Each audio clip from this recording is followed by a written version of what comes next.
My name is David Connors, Staff Sergeant in the 101st Airborne, 42 years old.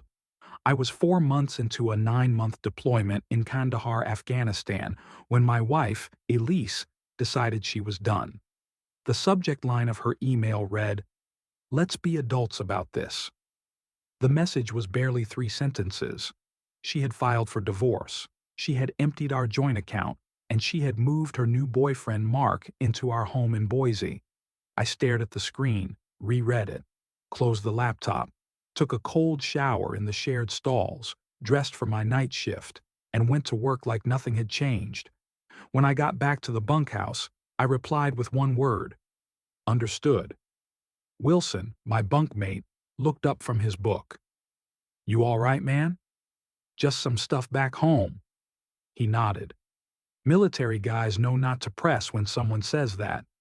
You learn to leave personal hells alone unless invited in. But truthfully, I wasn't surprised. The signs were there 6 months before deployment. Elise stopped asking about my day. She stayed late at the veterinary clinic more often, though she worked the front desk. She joined a gym, but never seemed to sweat. New clothes, new friends I never met. Her phone was suddenly always locked. I didn't confront her. I'm not built that way. But I noticed. So, I made moves of my own. Quiet ones. I rented a small storage unit across town, put important documents there: birth certificate, marriage license, VA loan paperwork, the deed to our house, which was only in my name thanks to my military benefits. I moved my father's old service watch and my mother's wedding ring into a locked safe there. I also opened a new bank account, diverted a portion of my pay to it, not enough to raise red flags, but enough to avoid starting from zero. The night I left for Kandahar, Elise hugged me at the airport. No tears. Just, "Stay safe, okay?" Like I was a coworker heading to a business conference. I should have known then. Elise never really understood the Army. Her dad ran a car dealership. Her brother was a software engineer. She used to say she respected my service, but often asked when I was going to get a real job. After 15 years in the Army, I wasn't just playing soldier, it was my career. We bought our house in 2015. 3 bedrooms, modest yard, just enough space for a future that never arrived. It was only in my name because of the VA loan, but I added her to the deed. Because that's what you do when you love someone. You share everything. My parents passed within 3 years of each other. They left me enough to clear our student loans and build up a decent savings. I deployed 4 times during our marriage, 2 in Iraq, 2 in Afghanistan. Each time I returned, Elise seemed further away, like she was waiting to wake up from a dream she hadn't signed up for. "I didn't marry the Army," she said once. "I married you. But you're always gone." I understood. But I also knew where I belonged. In 2023, the distance turned to tension. Elise snapped when I called during her girls' night. She mentioned how her friend Kylie divorced her husband and was finally living for herself. She started saying things like, "We don't even have anything in common anymore." I suggested therapy. She said we were just in a phase. Then came the late nights, the weekends out of town, the gym she never used, the clothes I never saw her wear at home. I stayed silent, but I was preparing. 2 weeks after her email, I was in the mess hall when my phone buzzed. Bank alert. Another withdrawal.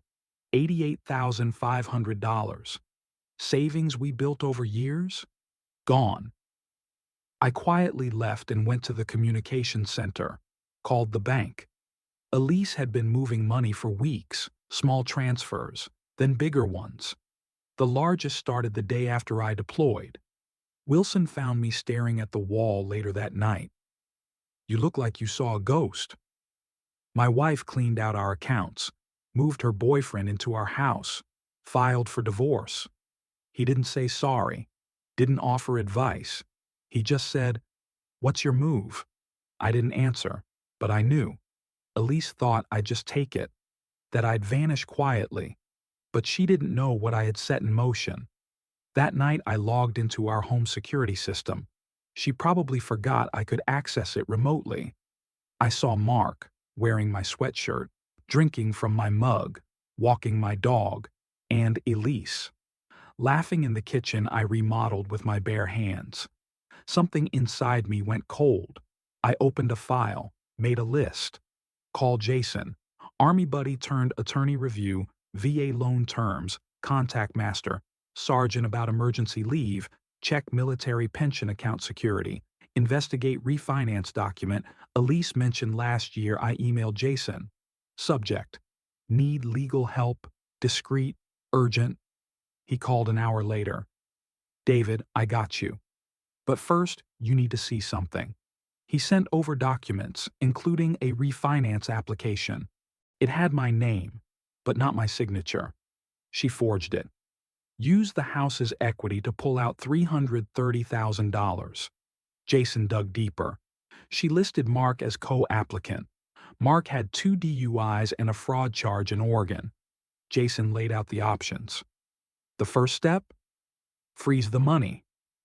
I flew home quietly 2 months later. Didn't tell Elise. Checked into a motel under an alias. Jason and I met the next morning, at a diner 20 miles from the city. You look like hell.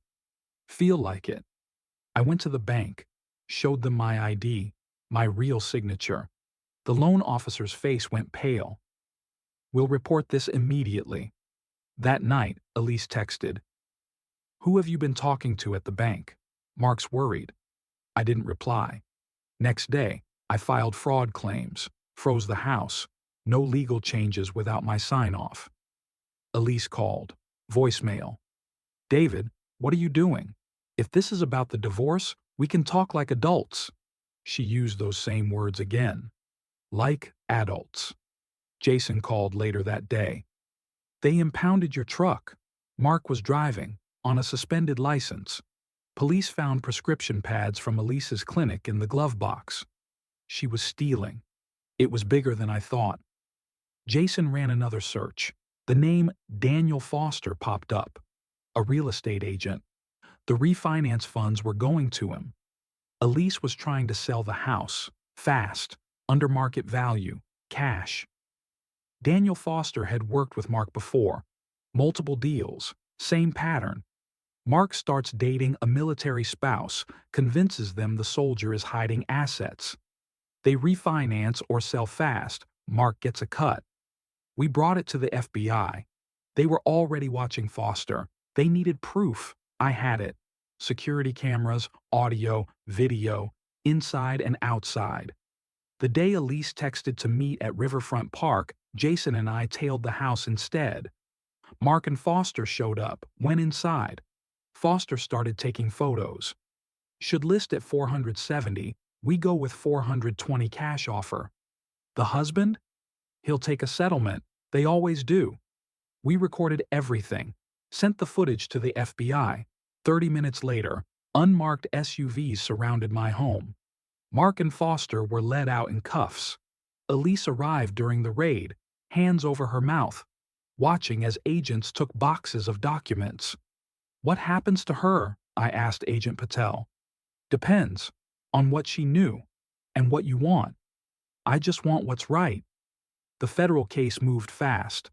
Mark and Foster flipped on each other, and several others. 3-state operation, military families targeted. Elise claimed ignorance, said she thought I was hiding money, that Mark pushed her into it. She was charged with forgery and identity theft. The FBI said my case broke the pattern, helped them build the larger conspiracy. 11 other families were involved. I helped stop it. I retired early, got a German Shepherd, named him Ranger, bought a small cabin in Montana, creek in the back, silence for miles. Sometimes I wonder if Elise ever loved me, or if she got pulled into something too deep. I don't dwell on it. I build things with my hands now. Simple, honest work. And when the memories get loud, I pull out the letter from the FBI. Because of your testimony, other military families may get justice. That's enough. She tried to take everything. But I had something stronger than money or property. I had preparation, and I finished what she started, on my terms.